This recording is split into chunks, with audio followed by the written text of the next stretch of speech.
Very good evening, students. In the previous class, we have to discuss about the various classification of entrepreneurs. So, we know very well about that.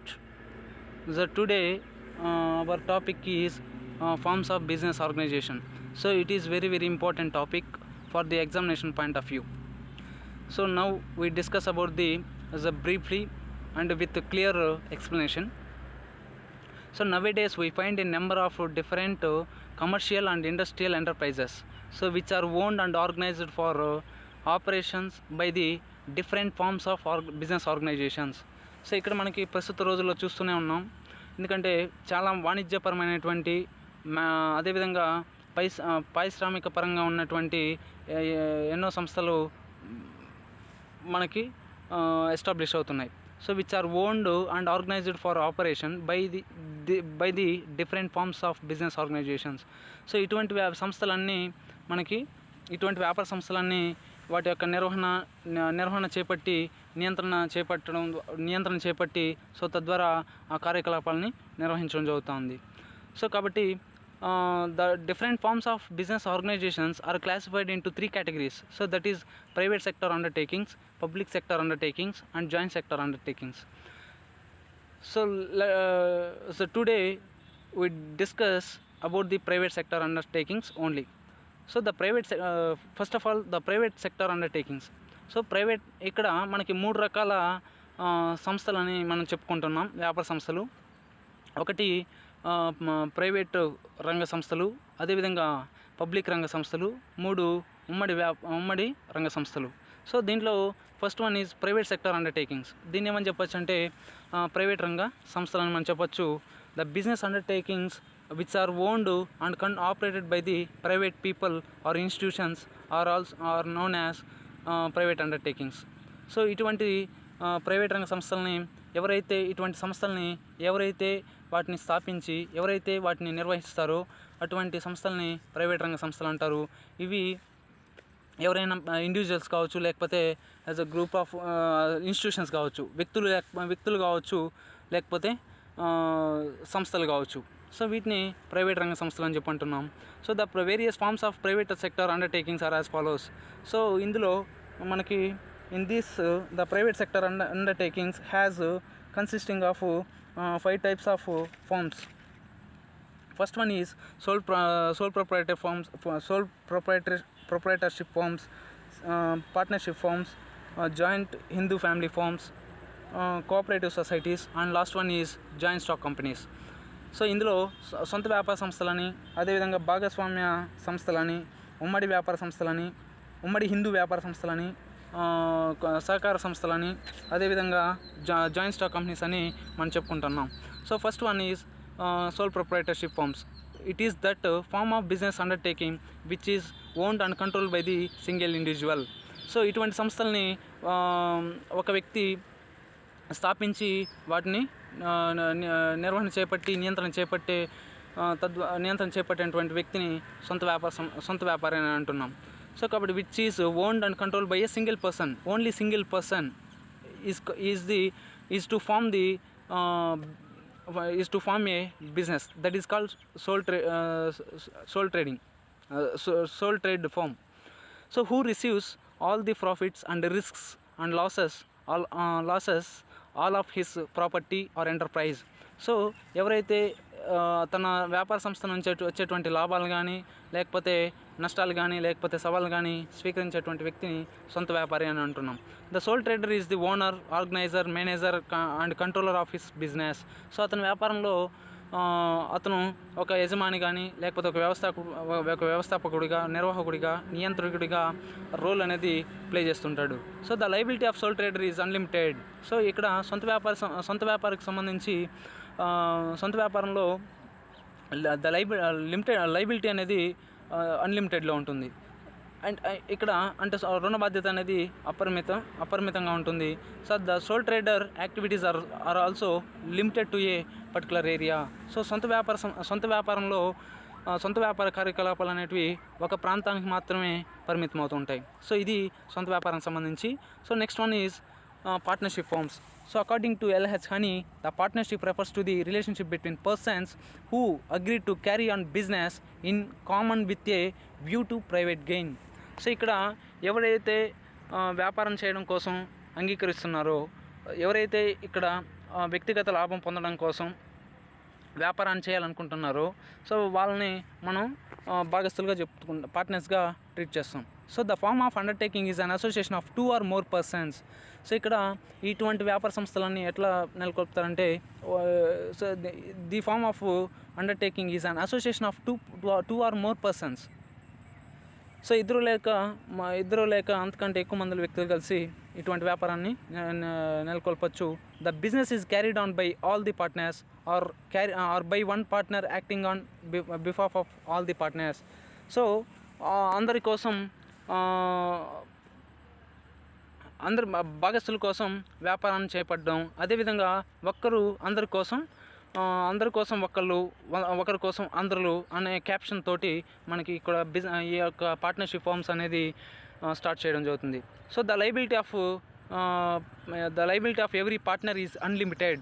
So ఇక్కడ ప్రతి ఒక్క each and every partner is unlimited liability. he has unlimited liability. So and the partners are liable jointly or severally. So sometimes ఆ liability రుణ బాధ్యత అనేది ఒక భాగస్థుడికి అపరిమితంగా ఉండొచ్చు, లేకపోతే ఒకసారి లిమిటెడ్గానే ఉండొచ్చు. So the partners share the profits in the agreed ratio. In the absence of agreement, the share profits equally. So ఇక్కడ according to Partnership Act 1932 Section 4 as it has clearly defines what is that 2 or more persons can be formed as an association, and also they are agreed to share the profits and losses with equally అనే ఒక concept తోటి, objective తోటి ఇక్కడ మనకి భాగస్వామ్య వ్యాపారం అనేది చేపట్టడం జరుగుతుంది. సో కాబట్టి ఆ సంస్థలో వచ్చేటువంటి లాభాలు కానీ నష్టాలు కానీ ఈక్వల్గా షేర్ చేసుకోవాలి. Next, joint Hindu family forms. So ఇక్కడ ఉమ్మడి వ్యాపార అంటే ఇక్కడ ఏమంటారంటే ఉమ్మడి హిందూ వ్యాపార సంస్థలు అంటారు. So another form of business organization which is operative in India. So భారతదేశంలో మాత్రమే ఇటువంటి హిందూ ఉమ్మడి వ్యాపార సంస్థలు అనేటివి నెలకొల్పడం జరిగింది. It is governed by the Hindu law. So ఇది హిందూ చట్టం ప్రకారం నడుస్తుంది. So the uncodified Hindu law consist of 2 schools. So ఇక 2 aspects. One is the Mitaksara and Dayabaga. So it is managed by the senior male member of the family who is called as Karta.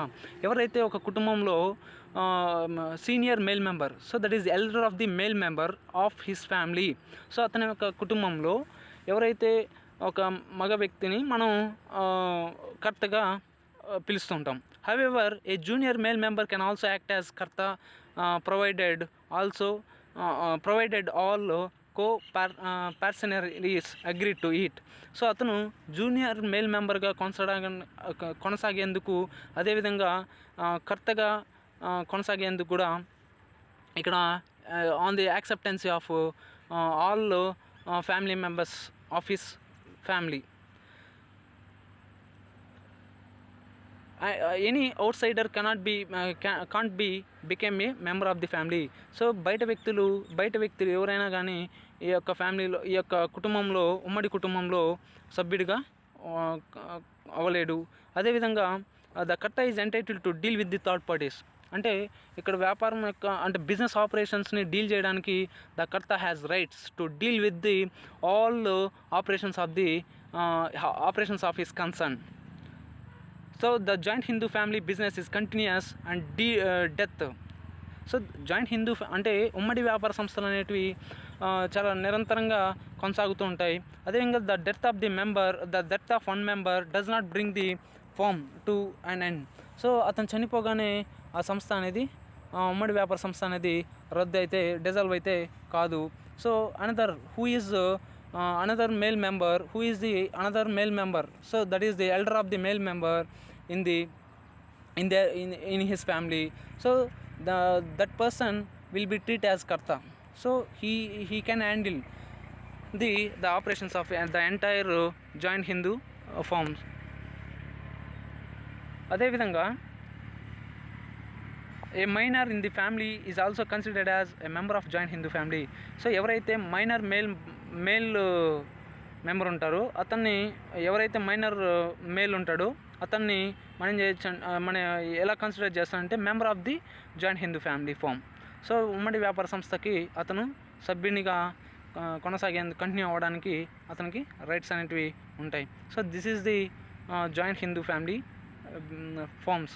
And another one is cooperative societies. వీటిని ఏమని చెప్పచ్చు అంటే సహకార సంస్థలు అని చెప్పచ్చు. The cooperative form of business organization is a democratic setup. So ఇటువంటి సహకార సంస్థలన్నీ ప్రజాబద్ధమైనటువంటి ప్రజాబద్ధమైనటువంటి సంస్థగా పేర్కొనడం జరిగింది. So the cooperative form of organization is a democratic setup run by its members. So ఈ యొక్క సంస్థని అందులో ఉన్నటువంటి సభ్యులు అనేది నిర్వహిస్తారు for serving there own interests. And the philosophy of the cooperative organization is all for each and each for all. So ఇక్కడ మనకి ఏంటంటే the philosophy of cooperative societies అంటే సహకార సంస్థల యొక్క సిద్ధాంతం ఏంటంటే అందరి కోసం ఒకరి కోసం అందరూ అనేటువంటి ఒక సిద్ధాంతంతో ఇటువంటి సంస్థలని రన్ చేయడం జరుగుతుంది. The Indian cooperative societies act 1912 defines the cooperative society act has at least 10% are required to form a society. ఇక్కడ ఏంటంటే సహకార సంస్థల్ని స్థాపించడానికి కనీసం 10 మంది సభ్యులు అనేది అవసరం అవుతుంది. which has its objectives the promotion of the economic interests of the members in accordance with the cooperative principle. ఇక్కడ ఏంటంటే the protection of its members in accordance with the cooperative principle. ఇక్కడ ఏమంటే ఆ సంస్థలో ఉన్నటువంటి సహకార సంస్థలో ఉన్నటువంటి సభ్యులకు సంబంధించి ఆర్థికంగా వాళ్ళని కొంచెం స్ట్రెంథన్ చేయడం కోసం, అదేవిధంగా గ్రో అవడం కోసం ఈ యొక్క సహకార సంస్థల యొక్క important objective. The cooperative business organization is voluntary association of persons who are free to join or withdraw from it. So ఎవరైతే కోఆపరేటివ్ సొసైటీస్లో, కోఆపరేటివ్ వ్యాపార సంస్థల్లో ఎందుకంటే it is and voluntary association. So ఈ యొక్క సహకార సంస్థలు అనేది ఒక స్వచ్ఛందమైనటువంటి సంస్థగా మనం చెప్తుంటాం. ఎందుకంటే the association of persons who are free to join or withdraw from it. So ఎవరైనా అందులో స్వచ్ఛందంగా జాయిన్ అవ్వచ్చు, సభ్యునిగా కొనసాగవచ్చు, చేరవచ్చు, లేకపోతే ఆ సంస్థ నుంచి బయటకు వెళ్ళచ్చు. So there are no social, political, racial, religious discriminations to take membership in the society.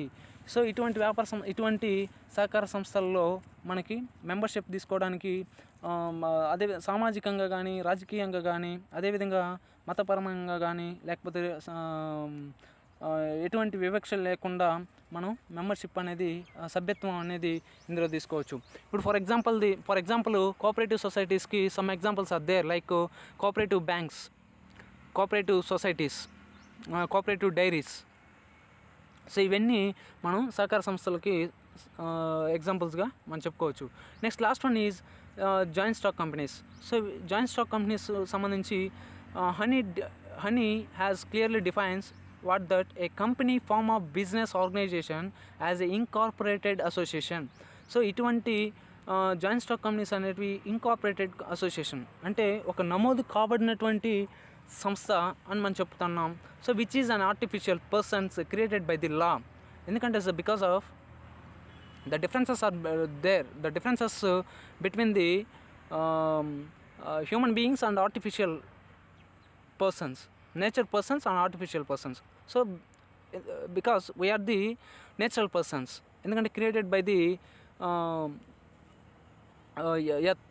created by the God, and we created a మనం ఏం చేస్తున్నాం అంటే మనం క్రియేట్ చేస్తున్నాం. సో మనం చేసేటువంటి సంస్థల్ని ఆర్టిఫిషియల్ పర్సన్ అని చెప్పి అంటున్నాం.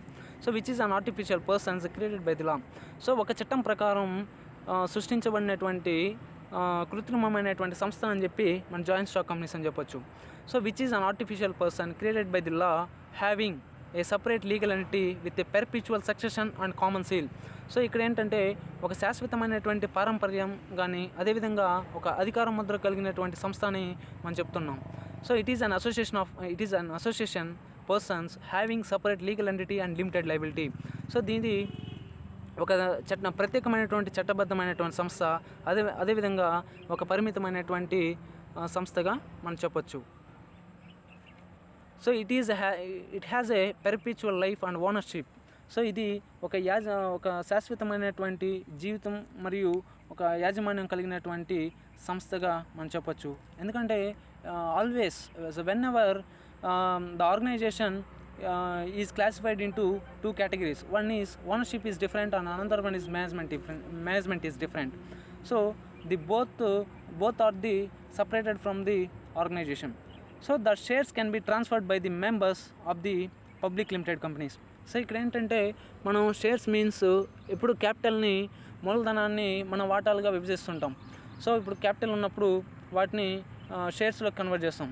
సో ఇప్పుడు the shares can be transferred by the members of the public limited.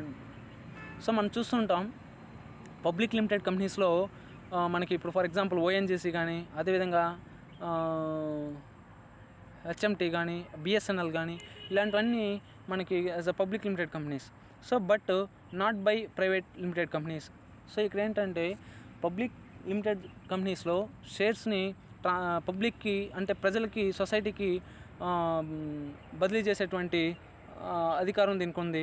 అదేవిధంగా ప్రైవేట్ సంస్థలకి లేదు. So the capital of this type of enterprise is to divided into shares of small denomination at the end of the small denomination. So ఇక్కడ ఏంటంటే మనం క్యాపిటల్ని ఇప్పుడు for example 10 lakhs capital అనేది అవసరం అవుతుంది. సో 10 lakhsని మనం ఏం చేస్తామంటే షేర్స్లో కన్వర్ట్ చేస్తాం. అంటే 10 lakhs మన క్యాపిటల్ అయినప్పుడు వాటిని ఒక 1 lakh షేర్స్ని మనం డివైడ్ చేస్తాం. అంటే as the total capital we can divided into shares like 1 lakh shares అనుకున్నాం. సో 1 lakh షేర్స్ ఇచ్చినప్పుడు 1 lakh ఇంటూ 10 rupees చేస్తే మనకి 10 lakhs మనకి క్యాపిటల్ అనేది గ్యాదర్ అవుతుంది. సో ఈ విధంగా మనకి ఒక్కొక్క షేర్ని స్మాల్ డినామినేషన్లోకి కన్వర్ట్ చేస్తాం. అంటే 10 rupees కానీ 50 rupees కానీ 100 rupees కానీ ఈ విధంగా ఒక్కొక్క షేర్ వాల్యూ వచ్చి మనం స్మాల్ డినామినేషన్లోకి ట్రాన్స్ఫర్ చేస్తాం. సో దాని ద్వారా మనం ఏం చేస్తామంటే దెన్ పబ్లిక్ ఇష్యూ చేసి సో తద్వారా we collect the capital from the public by issuing of shares. So that is the shares. At the end of the financial year, the company will have to file the returns with the register of companies. So ఇక్కడ డెఫినెట్గా company కూడా ఏం చేయాలంటే ఇటువంటి సంస్థలు కానీ either private companies or public limited companies they submit whatever statements like financial statements audit reports. So submit to the register in every year. So ప్రతి ఒక్క సంవత్సరము దానికి సంబంధించి ఫినాన్షియల్ ఇయర్ ఎప్పుడు స్టార్ట్ అవుతుందంటే so financial year starts from 1st April to 31st March. అంటే 1st April నుంచి 1st April మొదట స్టార్ట్ అవుతుంది. సో ఎప్పుడు ఎండ్ అవుతుందంటే 31st Marchకి క్లోజ్ అవుతుంది. సో ఈ విధంగా ఫినాన్షియల్ ఇయర్ అనేది మనకి కంటిన్యూస్ అవుతుంది. సో కాబట్టి రిజిస్టర్ ఆఫ్ కంపెనీస్కి సంబంధించి మనం ఎవ్రీ ఇయర్ ఇటువంటి కంపెనీకి సంబంధించినటువంటి ఫినాన్షియల్ రికార్డ్స్ స్టేట్మెంట్స్ అన్నీ రిపోర్ట్స్ అన్నీ సబ్మిట్ చేయాల్సినటువంటి బాధ్యత అనేది వీటిపైన ఉంది. So this is the private sector undertakings.